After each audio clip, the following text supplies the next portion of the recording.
dia, boa tarde, boa noite. Como vão, pessoal? Tudo certo? Estamos mais uma vez com o programa Concretizando Sonhos e estamos hoje com a psicóloga Tatiana Alves novamente, porque tivemos uma demanda muito grande de perguntas e dúvidas que nós tivemos que ativar a nossa parceria além do esperado, mais vezes no mês, não é? Então vamos lá conversar com a Tatiana. Eu tenho algumas perguntas, foi separada, nós recebemos, ela recebeu, eu recebi uma centena de perguntas e dúvidas, mas a grande maioria é similar, né? A resposta é similar. Realmente a gente sente que o clima atual, essa mudança toda que está havendo, né? Não é mudança de clima, não tem nada a ver com o efeito estufa. Temos a ver com as mudanças políticas, econômicas do país, estão afetando um pouco as pessoas, ou bastante as pessoas, então isso respinga nos alunos, nos acadêmicos, principalmente de arquitetura e engenharia. Então eu vou... Tudo bem? Como é que vai? Tudo bem? Tudo bom, Tatiana? Tudo ótimo. Vamos para mais um programa. Só te avisando o pessoal, o último programa, 31 mil pessoas. Nossa! Eu acho que é um pouco, né? Um pouquinho. Né? Então, é significativa a participação da Tatiana, essa parceria deu certo e vamos continuar com ela, se Deus quiser, né? E a Tatiana topar? Sim, e o tempo permitir. O tempo permitir, tá? Enfim, vamos aqui a algumas perguntas. Eu gostaria de ler aqui. Perfeito. E aí, a Tatiana dessa vez ela não leu as perguntas, não sabe nem o que eu... porque eu também não. Eu vou vendo aqui o que está aparecendo e vou fazendo essas perguntas para ela. Tá? Vamos lá. Primeira dúvida aqui. Como identificar o cliente que não valoriza o trabalho do arquiteto ou designer? Normalmente eu só identifico depois de já estar no meio do caminho, meio caminho andado. É complicado, o que tu achas? Assim, depende muito desse contexto, né?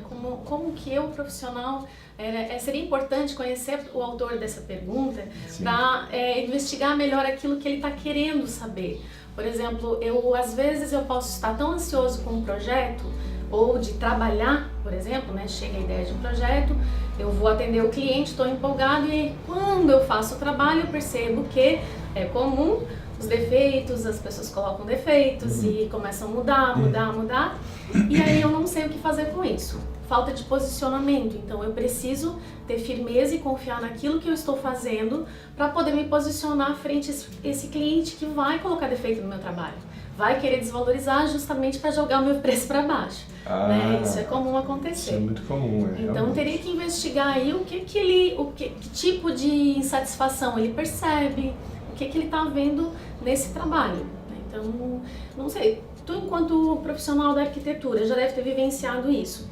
O que tu percebe assim quando um cliente está desvalorizando o teu trabalho? Em que sentido ele desvaloriza? Olha, é muito comum, mas é pontual, a desvalorização é pontual. Ele desvaloriza no momento que tu deixa de atender um pedido imediato dele. Eu quero ver amanhã. Aí tu diz que amanhã, infelizmente, porque existem outros clientes, né, que tu tem que atender. Então amanhã não dá, tem que ser depois de amanhã, daqui 2, 3 dias. Perdão. Então, ele neste momento, ele esvazia a tua bola. Outra coisa é quando ele pede para tu comparecer na obra e tu acabou de sair da obra. Então ele pede para tu retornar, porque naquele momento ele não estava que tu esteve lá. Na verdade, um fiscaliza o outro, entendeu? Tu fiscaliza o mestre de obras, os pedreiros, tu fiscaliza o teu desenhista e ele te fiscaliza. ele fiscaliza a ti, fiscaliza o mestre de obra, não fiscaliza os desenhistas porque ele não tem acesso, senão ele fiscalizaria. Tá? Então é uma pirâmide de controle que às vezes tu quebrando essa hierarquia, né, ele fica, na verdade, ele te desvaloriza, mas isso é uma coisa momentânea. Eu acho que no momento que ele te procurou, que ele te contratou, isso supera qualquer tipo de conceito, tipo de, como é que eu vou te dizer, de definição, se tu é valorável, se tu não é valorável, se tu, né? É óbvio que ele te valorizou, senão ele não te contrataria. Né? Precisa fazer muita coisa ruim e errada para ele te desvalorizar no fim. Então, é por isso que é importante a questão do posicionamento e de eu saber o que eu realmente estou fazendo. Sim. Então, se o meu cliente sente em mim uma fragilidade, ele automaticamente ele vai usar isso em favor dele, ele vai crescer e o profissional vai diminuir. Então eu preciso saber o momento certo de dizer um sim, o momento certo de dizer um não. Para isso eu preciso me fortalecer enquanto profissional. Sim, estar ciente daquilo que eu estou fazendo, não demonstrar o meu medo, ter sempre uma boa entonação de voz nas conversas, nunca alterar, não descompensar, porque às vezes a gente se irrita e acaba transpassando isso num momento de devolutiva de um trabalho, de esclarecimento de algumas coisas do projeto. Então, por isso é importante desenvolver a ferramenta de comunicação interpessoal. E isso é algo que é imprescindível para essa profissão, né? A comunicação. Certo. Então isso seria um bom ponto de partida. Então, Tatiana, tenho aqui outra pergunta, outra dúvida. Como investir na carreira depois da faculdade, da universidade, depois de formado?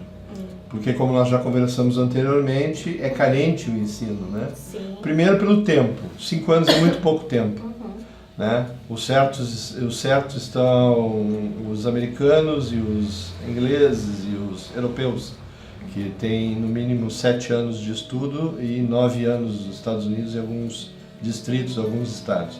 Então, é o mínimo nessa profissão. É que nem o médico, né, que tem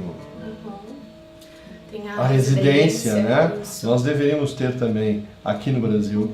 Né, uma estágio também é reduzido aqui. Muito, imagina, é só pro forma, que eu digo. Só informa, né? Exatamente, é só para preencher papel, para dar uma desculpa para o MEC, porque Ministério da Educação e Cultura, porque 6 meses, 2 estágios de 6 meses, ou 2 estágios de 1 ano, é muito pouco. E ainda tu cursando ao mesmo tempo, como se fosse uma disciplina. As instituições de ensino superior são empresas. A gente tem que entender que os alunos são clientes, né? Sim. Então, assim, claro que parte muito do aluno essa dedicação já no tempo da faculdade, de investir, de repente, em estágios, buscar experiências profissionais aliadas dentro da área e investir na formação continuada, pós-graduação, um investimento pessoal também, ferramentas, procurar um auxílio dentro de desenvolver aquelas competências que a faculdade não vai dar.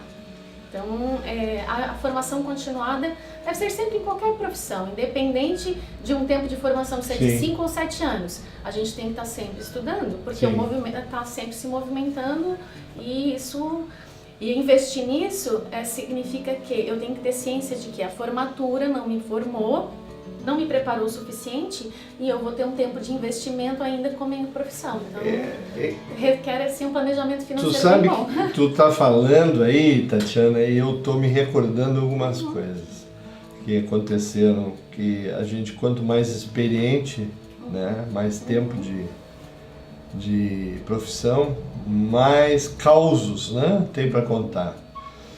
Eu nunca me esqueço uma vez que apareceu aqui um mestre de obras com um carro zero, sem placa, e nós estávamos com problema aqui dentro do escritório de pagar os consórcios dos carros e tal, confusão.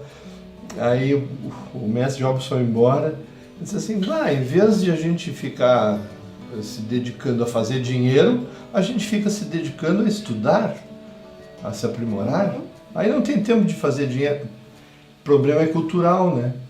Eu não sei de que povo veio isso, da nossa formação aqui, da nossa civilização, mas ainda existe o que faz vale mais do que aquele que pensa. O operário vale mais do que o cara que projetou.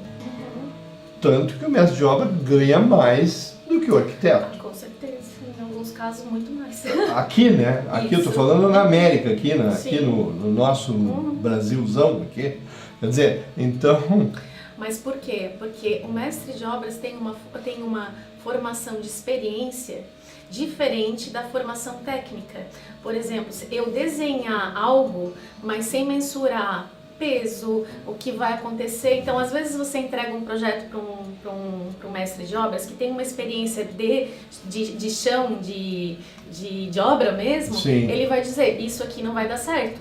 Então ele vai dialogar. Por quê? Porque de repente, né, num futuro muito próximo, quem sabe as faculdades invistam nisso, de o arquiteto aprender a sentar um tijolo, sei lá, fazer uma argamassa, ter a experiência do rudimento. Falta rudimento para os profissionais. E talvez esse rudimento tenha com aquela pessoa que realmente tem anos de experiência, que sabe exatamente fazer sem calcular. Exatamente. Não sei, vocês que estão nos acompanhando nos nossos programas, não foi combinado, tá? Mas a Tatiana acaba de amarrar a entrevista anterior com o engenheiro Roberto Menezes, que ele falou praticamente a mesma coisa.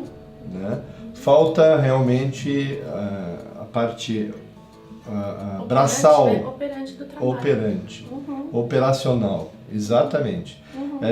Eu, quando me formei em arquitetura, tive laboratório de concreto.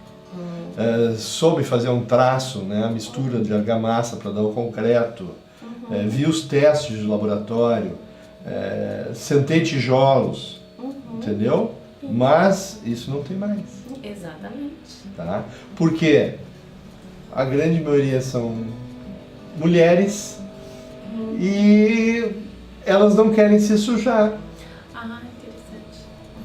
E não é só as mulheres, os rapazes também. Não querem se sujar. Vamos. E aí descobre que a argamassa ela tem uma reação química que chega a tirar a cutícula, não precisa nem ir no salão. Aí, entenderam? Desgasta a pele, coisa e tal. E aí, como tu falou, a empresa, o cliente está reclamando, pode mudar o currículo ainda, o MEC autoriza, vai lá e tira. E tem a redução de custos também do ensino, que é porque é caro manter um laboratório de ensaio de materiais. Certeza. Muito caro.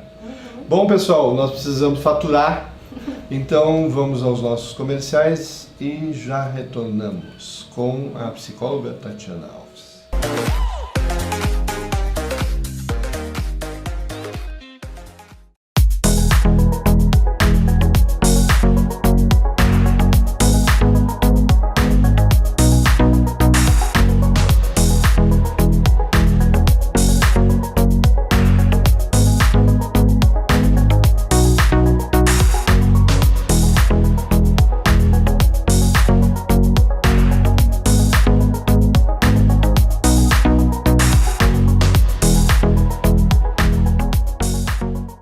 Todos os dias a cidade muda, evolui, se desenvolve. Mas para esse crescimento ser saudável, é preciso responsabilidade. Responsabilidade para planejar projetos inteligentes que nos deem segurança para qualquer ação. Afinal, somente com ações conseguimos realizar transformações. E é só com o profissional de arquitetura e urbanismo que toda essa evolução acontece. Responsabilidade, ação, transformação. Isso é arquitetura e urbanismo. A gente é assim. Quanto mais faz, mais dá conta de fazer. Mais desafios quer encarar. Valoriza cada momento. Agradece a vida e segue na luta. Sem medo de seguir em frente. A gente sabe que não usar o cinto é perigoso, mas acaba se arriscando. Até que um dia você sabe. A gente sabe o que tem que ser feito no trânsito. Basta fazer.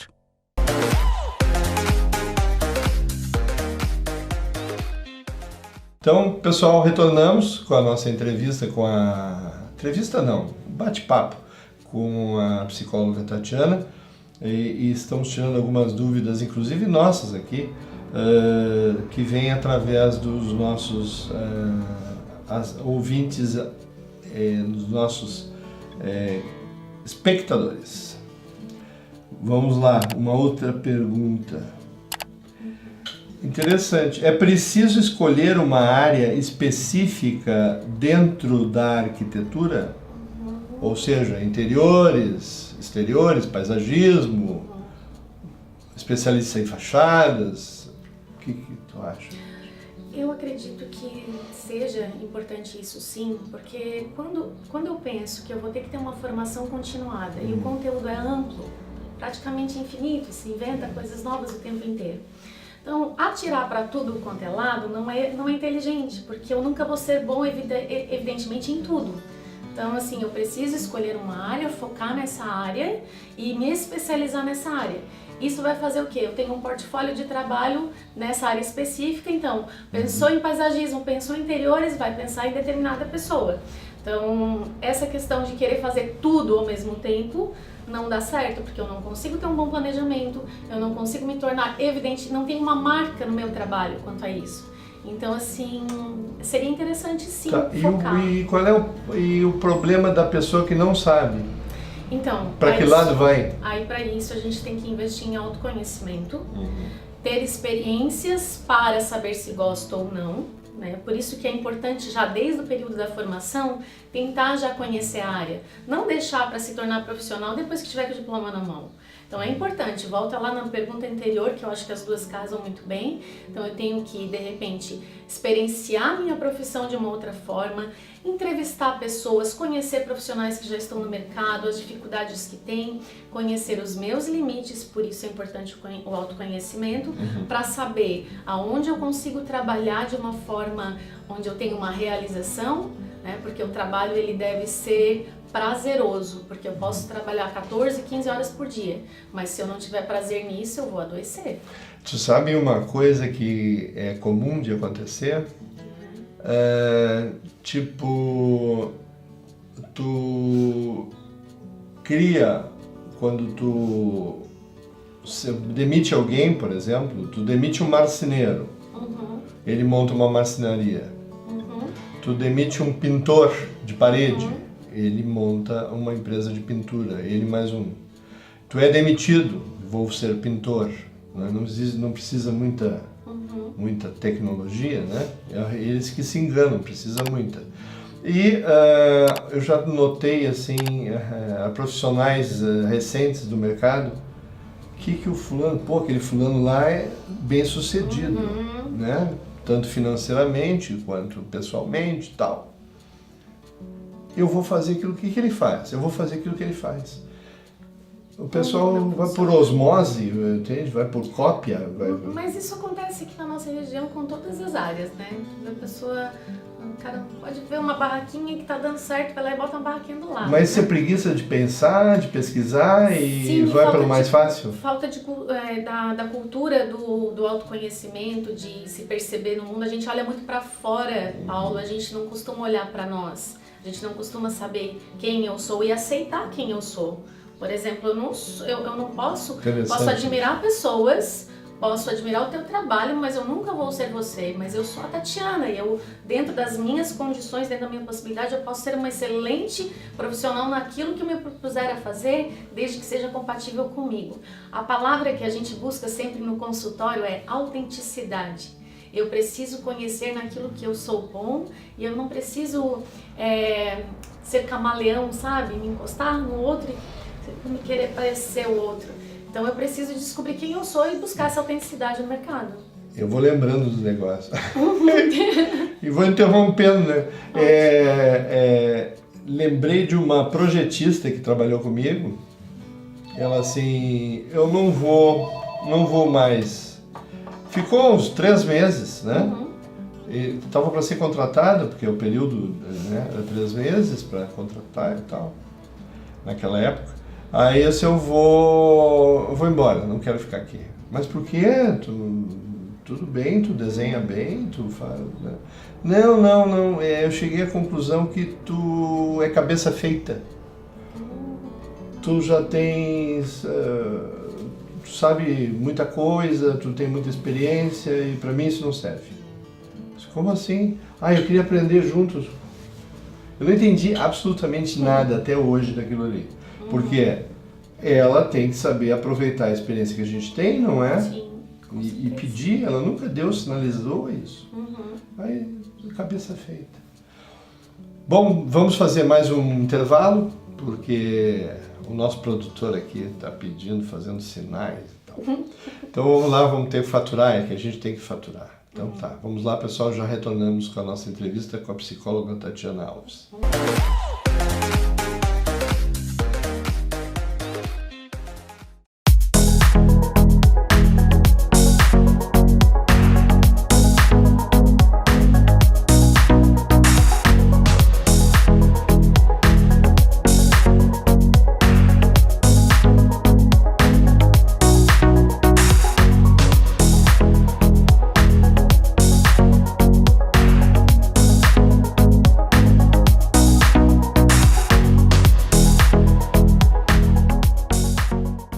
Todos os dias a cidade muda, evolui, se desenvolve. Mas para esse crescimento ser saudável, é preciso responsabilidade. Responsabilidade para planejar projetos inteligentes que nos deem segurança para qualquer ação. Afinal, somente com ações conseguimos realizar transformações. E é só com o profissional de arquitetura e urbanismo que toda essa evolução acontece. Responsabilidade, ação, transformação. Isso é arquitetura e urbanismo. A gente é assim. Quanto mais faz, mais dá conta de fazer. Mais desafios quer encarar. Valoriza cada momento. Agradece a vida e segue na luta. Sem medo de seguir em frente. A gente sabe que não usar o cinto é perigoso, mas acaba se arriscando. Até que um dia você sabe. A gente sabe o que tem que ser feito no trânsito. Basta fazer.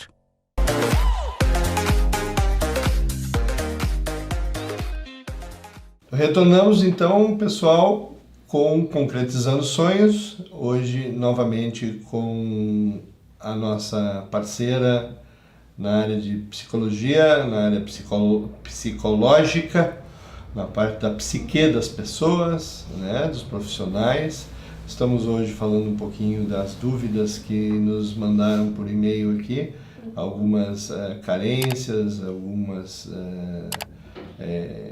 assim, inconsistências que a pessoa sente na área profissional. Então, vamos novamente aqui para as nossas perguntas.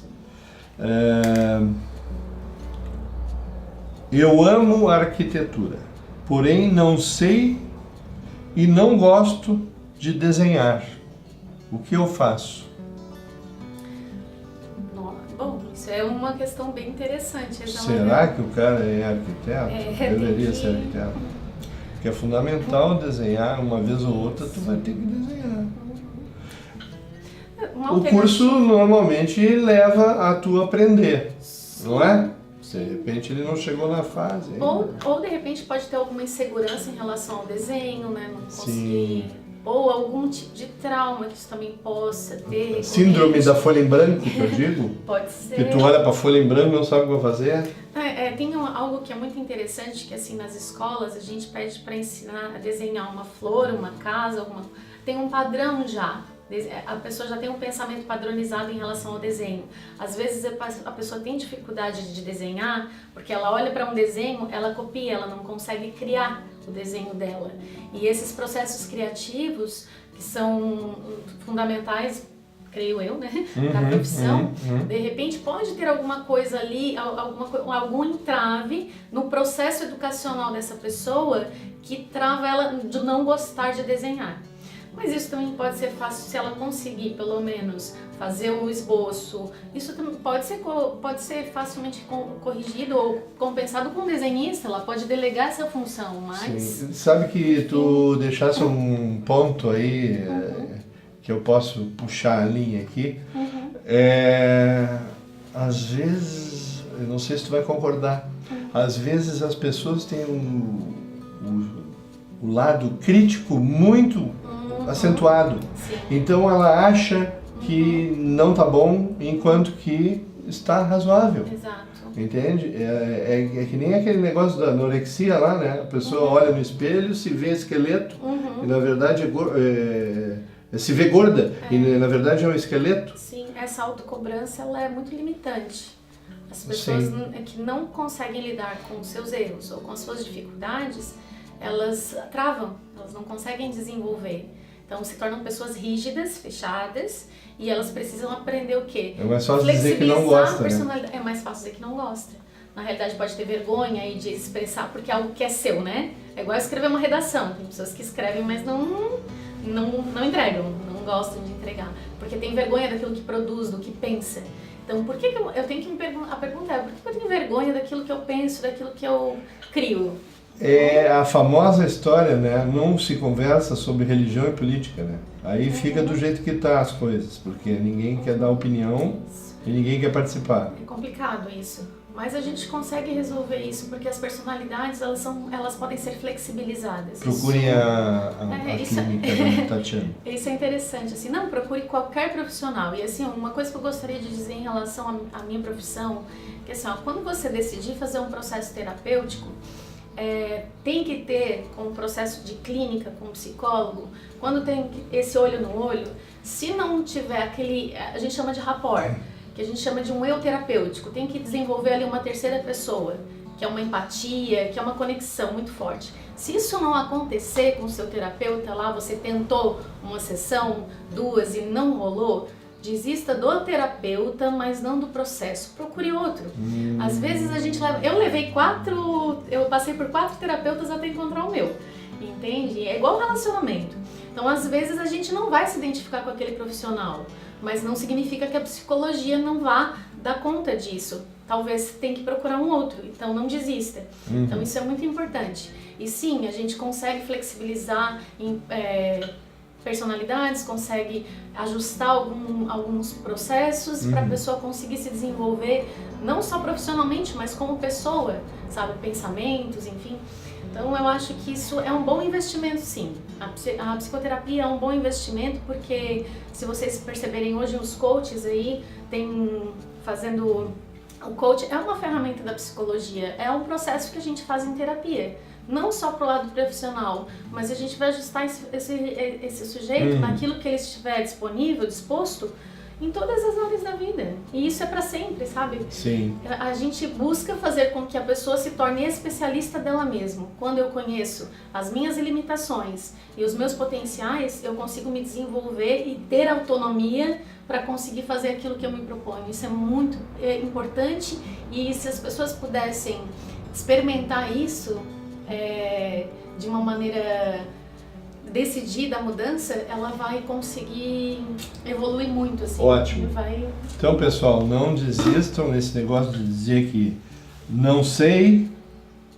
É fácil dizer não gosto, porque não sei, ele acha que não sabe, então é fácil de dizer não gosto. Outra questão, qual a área mais difícil de trabalhar na arquitetura? Bom, daí essa pergunta é pra ti, Paulo. Aquela que eu não me identifico. Quer ver? Essa pra mim é fácil. Quando eu tive o contato mais íntimo com a área na universidade, apesar de eu sempre ter feito projetos, inclusive antes de fazer a universidade, eu fazia muito projeto, tanto que fiz o curso de design antes, artes plásticas antes. Eu tinha sempre um engenheiro que me acompanhava para não ficar na ilegalidade. Mas quando eu fiz o curso de arquitetura e me formei, amei paisagismo, mas me identifiquei de uma forma fantástica com o paisagismo. Mas no momento que eu descobri que eu teria que saber o nome de todas aquelas espécies botânicas, e clorodentos, e clorofitos, e não sei mais o que, eu disse, não é comigo. Entende? Era muita coisa e não é questão de preguiça. Eu detesto esse negócio que tu tem que ter um linguajar profissional, e no momento que lida com o cliente tem que ter um linguajar comum. Tá? Então, e escapa aqueles nomes clorodendro, clorofitos, com o cliente que não entende nada daquilo, parece uma coisa pedante, né? Então eu desisti da área. Então é aquilo, eu respondendo aqui pela... Não, mas é evidente que eu não poderia dizer, eu não conheço todas as áreas da arquitetura, né? Mas realmente tu tens toda a razão com relação a isso, porque vai ser mais difícil aquilo que eu não tenho habilidade, que eu não tenho disposição, que eu não gosto. Certo. Né? Tem uma dica aqui, fica aqui uma dica que eu já dei nos outros programas, em algum outro programa. Vão lá, pessoal que está em dúvida quais são as áreas de atuação do arquiteto, vão no site do CAU, Conselho de Arquitetura e Urbanismo, e lá tem todo o ramo de ação, de atividade legal do arquiteto. É muito interessante, tá? O que ele pode, o que ele não pode fazer, quais são as áreas de atuação. É muito extenso, tem bastante coisa. Certo? Eu já estou quase fazendo uma parceria com o engenheiro sobre patologias, agora eu vou, né? Isso aí só reforça a nossa ideia de que a gente tem que ter essa parceria. E então, em breve, vamos retornar com a psicóloga Tatiana Alves para tirar o restante das dúvidas. Infelizmente, o pessoal que me mandou aqui, eu prometi cumprir, né? Nós cumprimos isso, não colocar o nome, não identificar quem fez a pergunta, mas a pessoa que fez a pergunta se identifica com a pergunta que fez. Né? Então eu sinto muito que, pessoal, que eu não consegui expor aqui todas as perguntas, porque o tempo nosso é curto, tá? Então nós temos que fazer um outro programa e eu prometo, vou guardar essas perguntas todas aqui, né? E vamos fazer novamente outros programas respondendo pouco a pouco as dúvidas de cada um. Tatiana, muito obrigado, Eu agradeço. até breve. Tá? No próximo programa nos vemos novamente e tirando novas dúvidas, sanando novas dúvidas. Beijos a quem é de beijos, abraços a quem é de abraços, fiquem com Deus e até o próximo programa, concretizando sonhos comigo mesmo. Ok? Um grande abraço e até breve.